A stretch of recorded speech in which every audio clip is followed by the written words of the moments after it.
Well, they're talking about, well, you got to have trust. No one's actually telling people how. It's like how to be a trustworthy individual, how to build trust as a manager. For me, it's totally a skill. It's a skill that people can have control over. And number two, should focus intentionally and proactively on building. What most people don't know is that trust is a physiological phenomenon.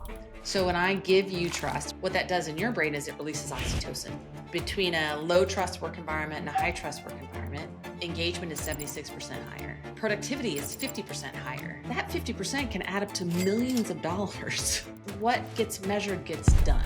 So if we want a trustworthy culture, then it needs to be part of a performance review. It's often part of mission vision statements or values, but then we never go back and actually measure how well we're living into our value set. If you've broken my trust, most of us assume that the onus is on you to repair it. I'm trying to impress upon people that I also have a responsibility for repairing trust. Should trust be given or should trust be earned? So, without any further ado, welcome, Tracy. Thank you for being here. Before we get into talking about your books and trustworthiness, and I have a lot I want to unpack with you there, I saw that you've been public speaking since you were 12, and there was a spark that started there. So, can you talk more as to where that's led you and what that spark was, what you loved about it? Yeah, it was in Mr. McFadden's class. It was my first presentation ever.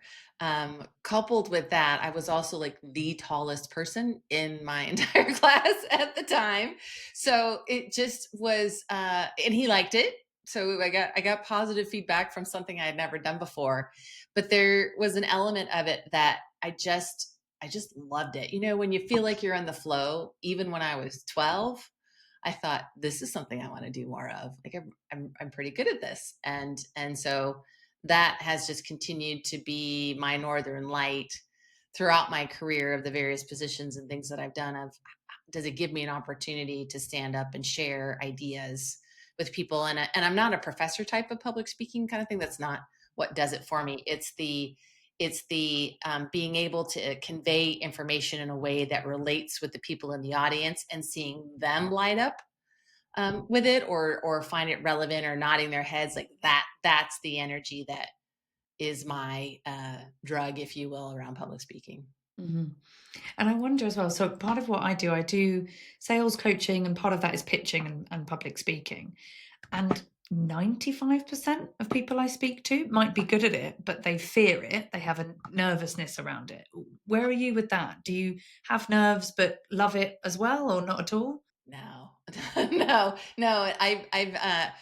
I rarely get nervous. I mean, when something is new, if I have new content that I'm bringing out, maybe the first time I deliver it, or for a while it was the larger the audience, would make me a little bit more nervous. But that's past for me now. Now it's just pure adrenaline and fun, and I approach it from the perspective of I don't necessarily have every right answer, and I often preface that. I preface pretty much all of my presentations by saying, if you disagree with me, I'd love to hear that from you. And if you think I'm full of crap at any point in time, like, let's talk about it, because you could be right, or we just have differing views and I may let you be right, on something. And so it's kind of, once I disarm the I am the end all be all of all knowledge, I have my perspective that I'm going to bring to bear and I want to hear your perspective about it. That seems to make the presentation experience more of a conversation. Yeah, I'm so with you there. When I do corporate training and I have groups, it's more worrying to me if the group are quiet than if they challenge and they say, "Well, that where would that work?" And that doesn't make any sense. I want that because then it can become something that we can both build from and both learn from, even if Yeah. we don't come to the same conclusion at the end. But there's some value from that rather than a silent, "Yeah, I agree," or maybe I don't. I'm just not saying anything. Yeah, yeah, exactly. Well, and you and I can only prepare so much. Like, we can't prepare for every single context or thought that someone is experiencing. And there's nothing is black and white. Everything is some shade of gray. So, Absolutely. So moving into talking about trustworthiness, because I think there's probably some grey there. Out of interest, was there a moment in your career, or maybe multiple moments, that led you to realise that yeah, that's the missing ingredient for success? What happened there? yeah, there's probably two moments in particular. One was in 2021 when work was still a really difficult place after COVID. We're all adjusting to different ways of working. People were feeling more isolated than ever, in part because we were still working at our homes. And then you have the whole, don't even get us started on the hybrid work environment, all that transition. And businesses, and especially in the world where I spend a fair amount of time in law firms, started being conscious and conscientious around helping their employees focus on their mental health and well-being and wellness. And I saw it as okay, you are now rolling out all these efforts to try to help people. And by the way, why weren't we doing it before? But okay, we won't talk about that. At least you're doing it now. Thank you very much. But a lot of it was aimed at, here you are, here's the resources, go fix yourself. Few have look at what's causing the root causes, number one, and number two, looking at how people are managed and the impact that that has on someone's day-to-day ability to be effective, their engagement levels, the trust levels, all those kinds of things. So that was one where I really started to move what I had done historically down the path. It started off as workforce engagement, and it's now moved succinctly into trust, because I find that engagement feels too amorphous for folks to think about, whether it be an individual manager or a business leader or what have you. And then the trust stuff happened a couple of, about, I guess it's a year and a half ago now, um, where I was sitting with a client and I was getting ready to give my presentation around, managing for engagement. And there was a presentation before me and trust was being bantered about. And I realized, well, they're talking about, well, you got to have trust. I even have it in some of my slides of like, you got to have trust. No one's actually telling people how. And what that means. Yeah. And what that means, like how to be a trustworthy individual, how to build trust as a manager, like any of that kind of stuff. And I happened to write a note to my client who was sitting next to me. And I said, if I did a presentation on trustworthiness, would that be received well? And she just wrote this big, yes, done. So I started with the presentation and then I was like, I got more to say. And so I wrote a book and now I have 4 different, presentations all about trustworthiness at different levels. So that's how it's all evolved for me. So I wonder, and this might be philosophical, I guess, do you see trustworthiness as a virtue that people have or don't as part of their personality? I'm assuming you think it is something that can be built and can be, I guess, improved on as a skill. Where do you see trustworthiness coming from? Yeah. For me, it's totally a skill. It is a skill that people can have control over, number one. And number two, should focus intentionally and proactively on building, much like you do, your bicep muscle, anything like that, because it happens with every interaction that we have. And so that's the good news, I think, for people is lots of times especially if you work in an environment or have a kind of job or skill set that's highly technical, you build this skill A, then skill B, and some of it is dependent upon what opportunities from a business perspective, come your way. That's out of your control. And if the company puts the training on, well, that's kind of out of your control too. You'll attend it when you can, so it all really depends a lot on other people. Trustworthiness, however, is something you have control of every interaction that you have. And trying to show people that they can be much more purposeful, intentional around building it and be mindful around the things that they might do that erode it is also really critical too. So I'm definitely on the side of it's a skill. So I want to dig into that, both how is it eroded, how is trust eroded in the workplace and maybe generally, and then the other side of how is it built. So could you expound on both of those? Yeah. And we could talk for hours about that. So let me give you a couple examples and see where things take us. And certainly it's about context. So just you and I, between, as if we were just colleagues, we'll start there because then you can take it in every other direction. A couple of pitfalls that I talk about that inadvertently erode trust. One is something I call the disappearing act. So I say to you, you know what, you're helping me on this project, or we're working as a team. Come to me with questions. And then I'm not available, or I'm not responsive, or there's a demographic difference and you don't want to bug me. So I seem too busy for you to actually come to me, kind of thing. Another version of that is I'm not providing timely information for you in order to do what you need to do. And I may have no idea that that's how I'm coming across or what I'm doing. I'm just doing my job. So I call the disappearing act. Another one is the sea of endless corrections. So we're working together on something. You give me a draft, and I just edit, edit, edit. I'm super critical. I point out more about what's wrong than I acknowledge what's right, and that's all I give you. And to compound it, I might not even tell you why or what I wish you would have given me differently. And some people think that that's just in the spirit of doing work. Like we're collaborating, we're moving forward. I edit, you edit back, and we keep going. It's like, wait, hang on. There is a human behind these edits, and there's a human that's receiving all these red lines, if you will. Um, so those are two examples of ways that people, inadvertently erode trust. Yeah. I mean, it made me think as you were explaining there about essentially being critical, not necessarily intending to be critical. It's maybe a more of a practical mindset that people come to that. It made me think of a lot of marriages might work like that, right? You tell me off when I don't pick up the socks, but you don't reward me or tell me when I do things well.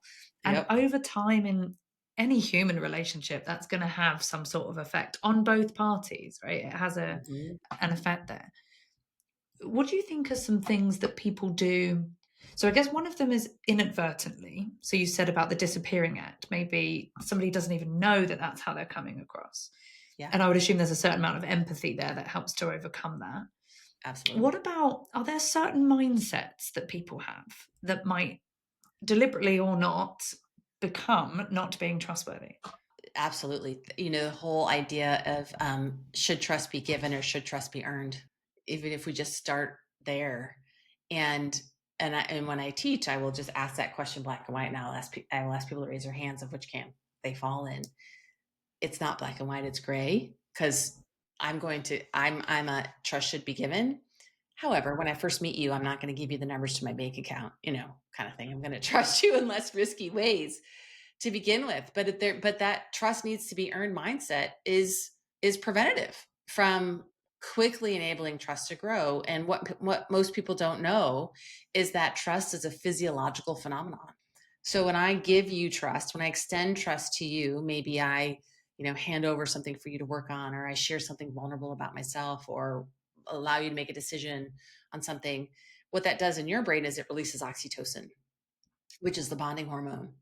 And then that incents you to trust me in return, which releases oxytocin in my brain. And we get this nice reciprocal nature going. And when someone comes from a place of trust needs to be earned, it it never gets going because I never extend it for you to have that feeling to then trust in return. And so that mindset can be either limiting and or create trust in a much more drawn out fashion. And because I will choose to trust you, it's not that I don't trust at all, even if I feel it needs to be earned. But I'm going to do such small stuff that it's going to take forever. Yeah. And do you think that kind of thing leads more to micromanagement as a management style? Absolutely. And I talked about the inadvertent ways to erode trust. That is a very deliberate and intentional way to erode trust, is not trusting someone to have some sort of autonomy and make decisions and run with things. And I find that what goes along with that, is that in delegation, we don't define decision making guardrails in many cases for people. We may give them something, well, and even more so if we're vague on what success looks like, what is it that we expect back? That creates a problem. Uh, but even if we do that well, and we don't give people that limits of authority, if you will, and I use a guardrails kind of green, yellow, red light fashion of, all right, tell people what's in the lane. How far can they go? What can they make decisions on that's appropriate for their level? What are the guardrails? What are the yellow moments of, hey, you know what? If you encounter this, this, or this, I need you to come to me. Otherwise, you're good to go, or at least consult me. And then here's the, I need to be in the loop no matter what. You need to come to me before I move forward. I even myself can remember very few of those conversations with the people that have managed me, over my lifetime. So it's just something that I'm trying to incorporate as someone's add on when they delegate to someone until they work together and have that kind of trust built in.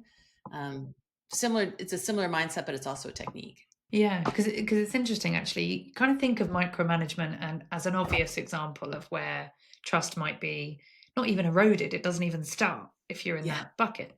But actually, from what you're saying, and it makes a lot of sense, going the other way of no guardrails, off you go, I trust you blindly, go and do whatever, is something that also doesn't help because people don't know what to do. They don't know where Right. they can make the decisions. They might then accidentally make mistakes that do then erode trust. So having some sort of that middle ground, I guess, is something that is a North Mm-hmm. Star. Mm-hmm. And I call that a delegation dump. So you've got the dynamic of micromanaging versus delegation dump. Here you go, bye bye, and you're on your. It's another metaphor. You throw somebody in the deep end, kind of idea. Neither one of those are super effective. Mm-hmm. So I'm sure you'll be with me on this one. So soft skills are usually referred to that way, and some people very much value them. But I think the word soft can sometimes make it come across as not important. But often with lack of soft skills, sorry, you can have hard costs from them. So in your experience, lack of trustworthiness, what are the costs that individuals or businesses suffer as a result? Yeah. Lower engagement levels, retention issues, morale issues, productivity issues.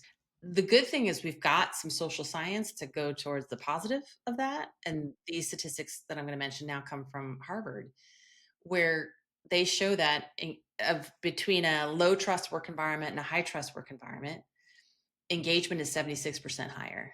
And then if you think engagement, go back to all the Gallup organization work. They've got even more social science behind all the engagement numbers. Productivity is 50% higher. Like, do that math. Do that math in your own business of however you compute productivity. If you focus on trust, virtually doing nothing else, like you don't have to make any more widgets, have any more sales.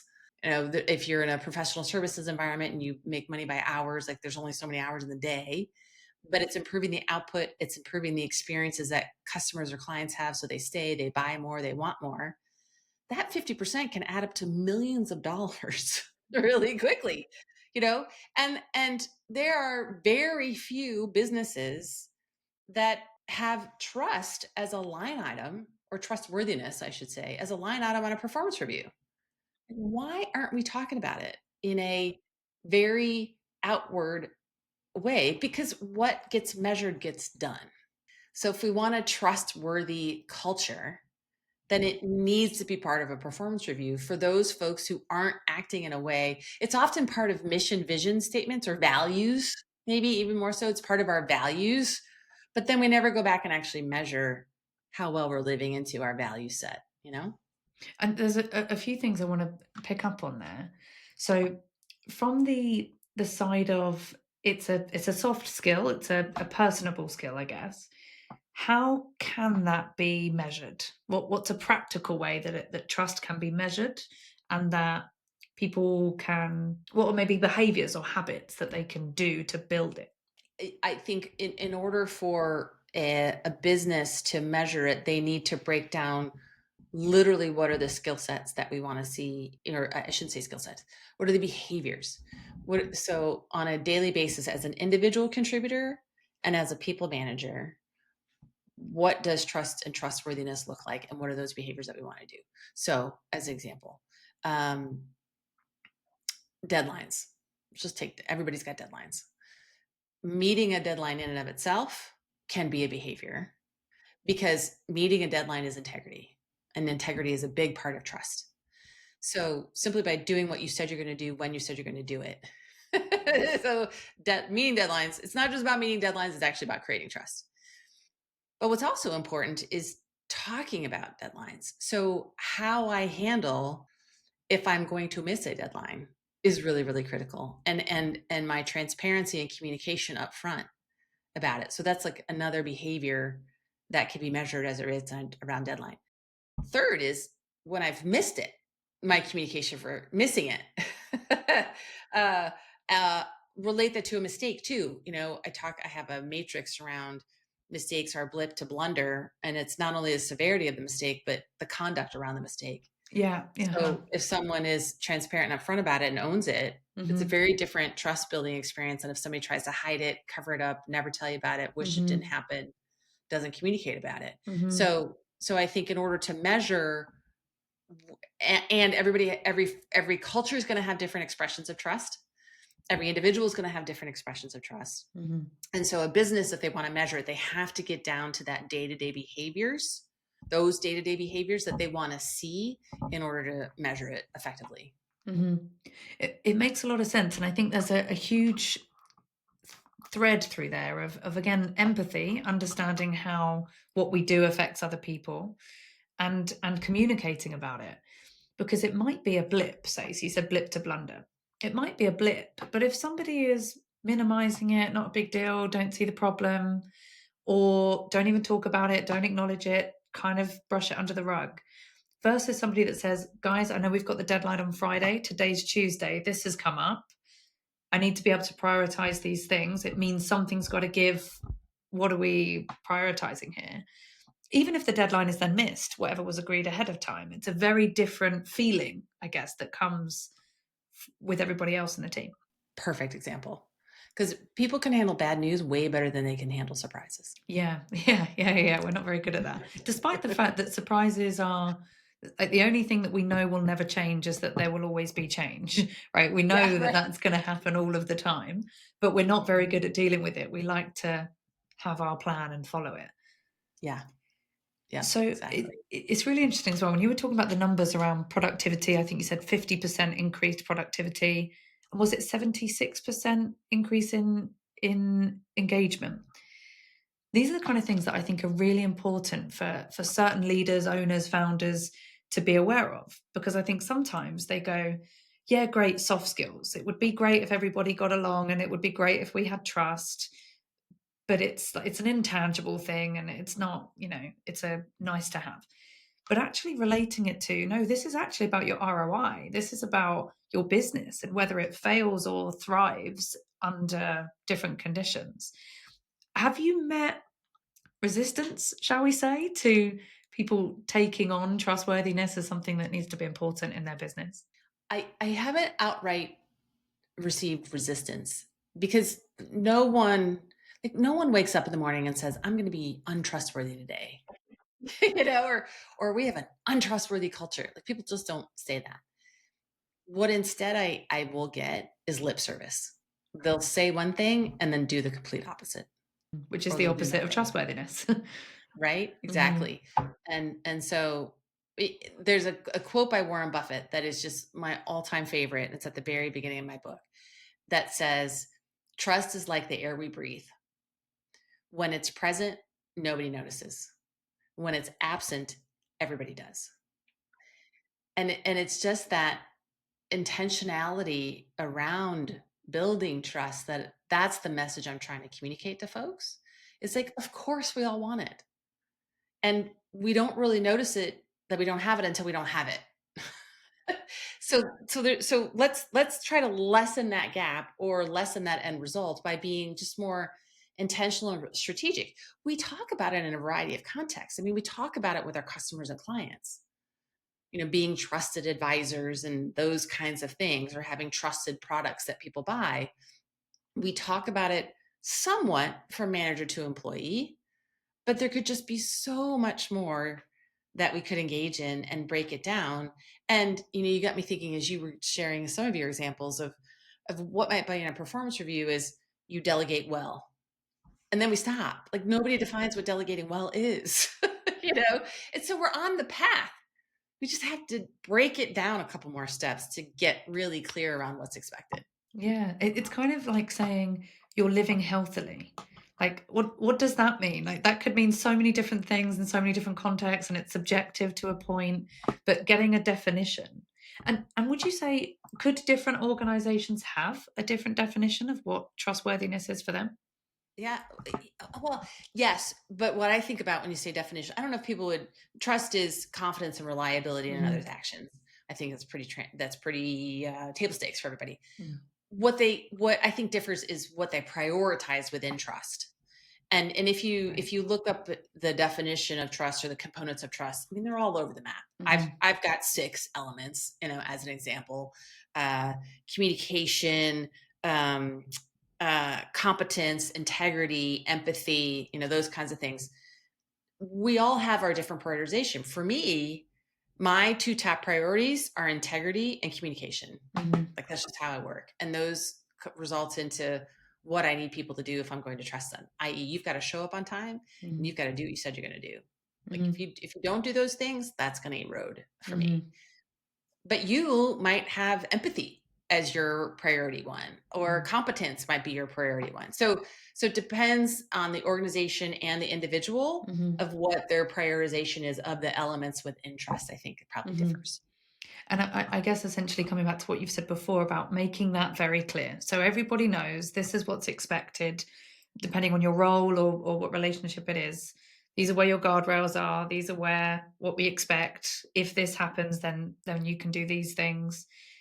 Would you say a lot of organizations might have trust, but are not necessarily very clear on exactly why they do, right? They don't know really what's being hit.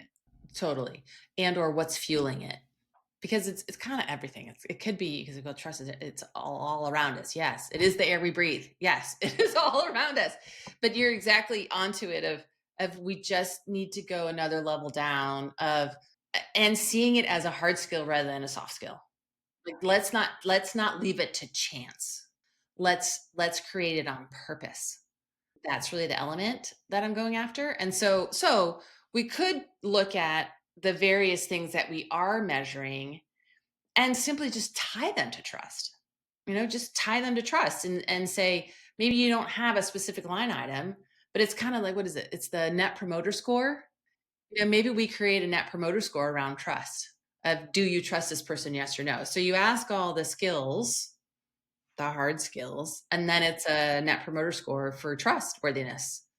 That'd be fascinating. I think that'd be super curious because now you're tying into the how of what you do, not just the what of what you do, and how that connects to trustworthiness. Absolutely. So we've talked about how to build trust. We've talked about how it erodes. Now let's assume trust has been eroded. There is no trust. How can it be rebuilt or regained? And I'm sure it's a harder job than we're okay with trust, but let's get better at it. Than actually we've got some problems here and we need to build from there. Is it a different set of behaviors we need to do in that circumstance? What? No. But let's talk about a couple different contexts. I think if you're looking at it from a culture dynamic, because folks will ask me, how do you fix trust? I'm like, mm, there's not a fix. Like there's not, if I could sell you a secret serum, I would, and then I'd be forever kind of thing. But that's not the way it works. It's built with interactions. So it's the good news is you can rebuild it quickly. But from focusing on how people are managed is really key when you want to rebuild a trust in a culture. And that's from big L leader on the top to little L leader, middle managers type of things, focusing on things like delegation, autonomy, purpose, authenticity, which is my word for psychological safety, and building connection. Like those 5 areas in particular, if we do better with those 5 and how we manage others, it's going to make a difference in culture.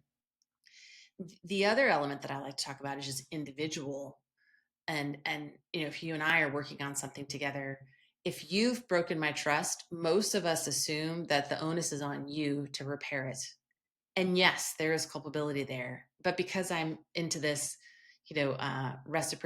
reciprocal nature of trust and the oxytocin and all that, I'm trying to impress upon people that I also have a responsibility for repairing trust. So if my trust has been broken, there are steps I need to take also. Because what I want to try to prevent is that I don't do well, you know what? Becky gave me an assignment and it was good work product, but it missed the deadline. So therefore I can't trust her anymore. And people do that. They just write somebody off. I'm like, hang on. You liked what she gave you, but it's the time management issue that you're having trust concerns around. It's like, let's discern that difference, number one. Number two, and then tell you. Because lots of times when we decide we can't trust anybody more, we ghost them. We don't give them the feedback. We just stop working with them if we have other resources available, kind of thing. And then I need to give you opportunities to rebuild that trust with me.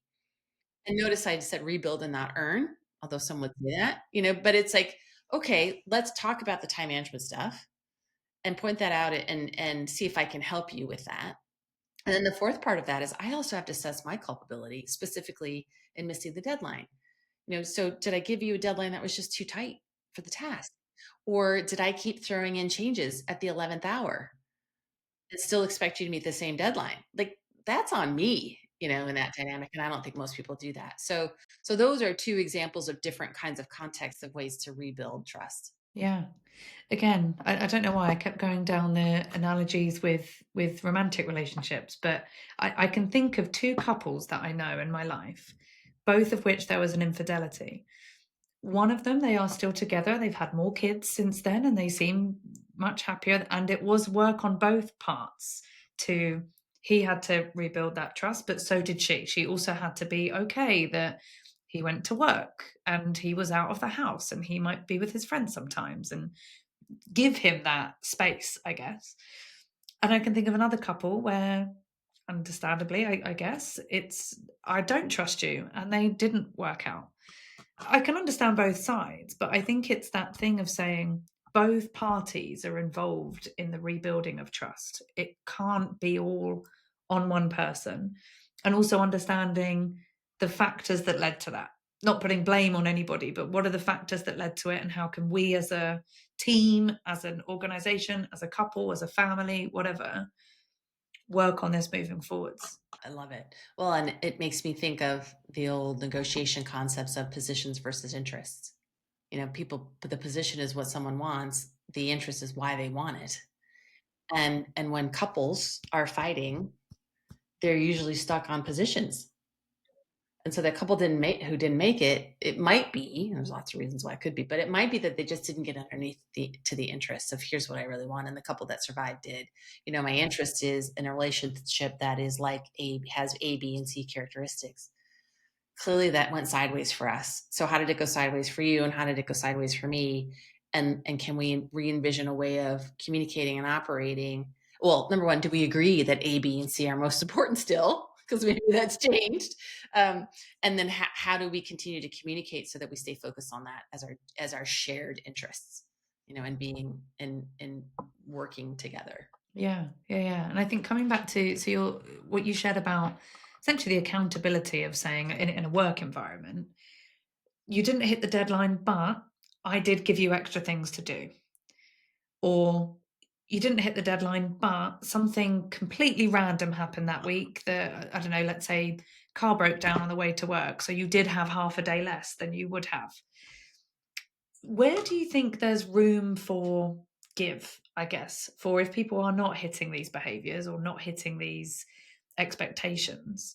What's the wiggle room to say, I still trust you if you don't hit it? And how much is too much before we say, no, this person just isn't trustworthy? There's probably not a direct answer to that, but what do you think?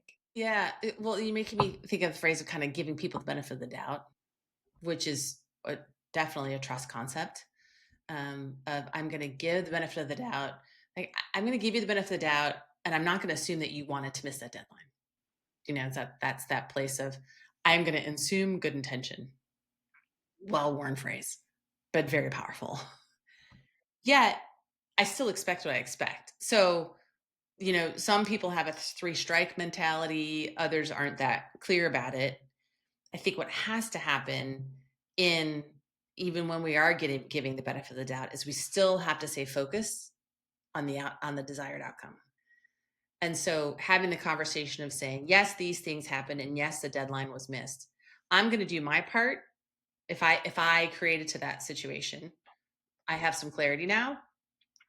Even if I didn't, like, we still need to make our deadlines.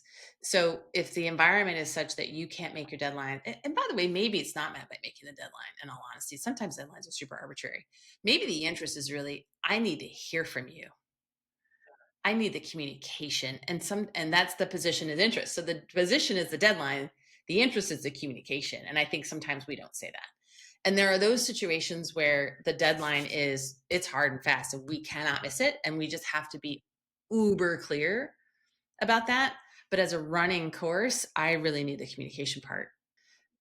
90% of the time, there might be some wiggle room, in part because as a manager, I'm always building in wiggle room. And so that's manager failure 101 is not building in wiggle room. And sometimes you can't either. I get that there's extenuating circumstances, but that's what I need to communicate to my team member of like, this is hard and fast. I have to hear from you if you're not going to make it because we're going to have to go another course. We cannot miss this deadline, and saying it with as much intensity as needed because it is an intense situation. So it's all, like you said, it's kind of all versions of gray, but getting clear on the interest and still focusing on the desired objective, even if I'm giving you the benefit of the doubt. There's lots of ways to say missing a deadline is not cool. And, it's an and conversation, not a but conversation. And I understand how it happened. And we need to try to prevent this in the future. So let's keep talking about how to stay in the positive of making a deadline. Mhm. I think that transparency piece is so huge because we do so much assumptions. It's actually quite surprising that anybody gets through their day and gets to the conclusion of anything with anybody because we have the version of the conversation that we think we're having, and they have the Yeah. version of the conversation that they think they're having. And there's Yeah. actually a lot of misalignment in a lot of cases. I Uh-huh. might know that this deadline is important and I think it's obvious. I don't think I need to articulate that. Right. The other person isn't hearing that this is super important. It's one of the priorities. And so they might then miss it. And at that stage, I would say that probably the onus is more on me to be more clear about this is the expectation and this is why and this is how important it is and this is what needs to happen if you can't or if something comes up. Yeah. I'm chuckling because you're making me think about even my own husband and I am an extroverted thinker. Blah, blah, blah, blah, blah, blah, blah. Every thought comes out. Every single one. He is an introverted thinker. And so just simply projects around the house. And literally we had an example yesterday because there's a project he's been working on and it's been taking longer than I thought it. And I said, it would be nice to get an update. And we happened to be in the backyard and he was thinking about his next steps. And he said, hey, I'm growing. So in the spirit of transparency, as I'm literally sitting here thinking about what step 1, step 2, step 3 is, and I'm realizing step 3 is the one that you're going to see, and you're going to have no idea about steps 1 and step 2. Let me tell you what step 1 and step 2 is. I was like, yes, thank you. Now you get so much more grace and patience from me because I do know what the steps are. And because I'm going to give you time for those steps before I'm like, hey, I'm not seeing step 3. Well, it's because you're intentional around doing step 1. So you're spot on with that. And I try to give most people benefit of the doubt if we're just too busy. We're just too busy to remember that I haven't that, and that's his. He's like, I didn't tell you that. I was talking about it in my head. I'm like, no, it didn't come out. Or he's got 5 projects he's working on. He's just too busy to remember telling me that, or what he's told me or hasn't told me, or what he's up. I said, all good, right? So I come from a place of assuming good intent. Yeah. I think that's really helpful. And I think across the board, assuming good intent, don't get me wrong, there's probably the odd psychopath that we come across in life that really does wake up and think, I'm going to cause as much destruction as I can. But they're very rare. Most people are living their lives doing the best they can with what they have in their mind and on their plate at any one time. They're not intending to cause us stress. They're not intending to piss us off. They're not intending to upset us. They're probably not aware in most cases. So it's that, again, it's that transparency, I think, of especially in a workplace, if we're all working together towards one shared goal. What is that goal? How important is that goal? What's the wiggle room? What are the actions we need to do to get there? Define all of that, as well as a bit of the pushback, right? Because I think you'd probably agree here that if the leader is talking about, right, this is what we're doing, this is what each person needs to do, and somebody in the team's thinking, I can't get that done by Thursday, now's the time to say that, right? Rather than wait till Thursday. What would you say in that case where potentially those being managed maybe feel they can't or they feel uncomfortable to say no? Maybe it's a people pleasing thing, maybe it's a dynamics thing. What's maybe some tools there that can help to create more trust between manager and managee? Are you thinking of tools from the from the manager perspective, or tools from the employee perspective, or Both, both? actually, both. Yeah. Yeah. Okay. Well, so let's start with that people pleasing employee, who's now has a deadline that they don't think they can make, um, and they're afraid. So, gosh, it's just a whole bunch of thoughts because they may legit be afraid. There may be good reasons why they're afraid. However, if I'm that person going in, I would quickly try to get a handle on what what is the assignment that I've been tasked with. I would outline it, step 1, step 2, step 3, give an estimate of how much time I think it's going to take, potentially get down that path a little bit, or they can do it either way. They could just outline in time and then take it back to the manager at that point and say, I've laid it all out. Here's my process. Here's how long I think it's going to take. I don't think I'm going to make it. So I'm not just saying to that manager, I'm not going to make it. I've done some reasoned thinking around it, at least how I think it needs to be done. And then that gives that manager something to react to. It's like that step 1, step 2, step 3 thing almost that you were saying. Yeah. And I wouldn't do step 4, I'd do step 5, and it shouldn't take you this long here. So you give them something to respond to, or it's legit and they can say, oh, thanks so much for raising this. Let's figure out other resources. So you can either do that up front, or you can get down the path having done step 1 or 2 and then go back to the manager. But you have to let them know why and give them some reasonable evidence of showing that you're not going to make it. They'll respond better to than simply, I'm not going to make the deadline, because they don't, there's nothing for them to do with there other than you're basically telling me no. Yeah. And again, they're going to make their assumptions as to what that means and what's happening, and that are likely not accurate. Yeah.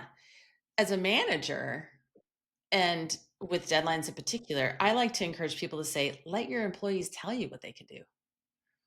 So maybe you give the end, like, hey, all of this has to be done by December 1. And then they determine how long things could take. Or maybe you give them I think this is going to take 1 to 2 weeks. You tell me the deadline. You tell me what date you're going to get it to me by. There's something really empowering about that. I mean, that's the whole idea of empowerment, of I'm giving you the latitude to get me know. I've set the guardrails, like it's got to be done by December 1, or phase 1 needs to be done here. But you tell me, and then I can, or here's what the things I need to do. Let's back into it. But enabling the team members to actually set their own deadlines within the larger context of a project is incredibly powerful. There's more ownership. They're gonna communicate naturally more about it because they've said it themselves. So they've got to manage expectations, and they're gonna feel like you trust them because you've given them that power, literally. So those are kind of 2 examples on either side of the coin. Nice. So we've spoken about how trust can be built, how it can be eroded, how it can be rebuilt.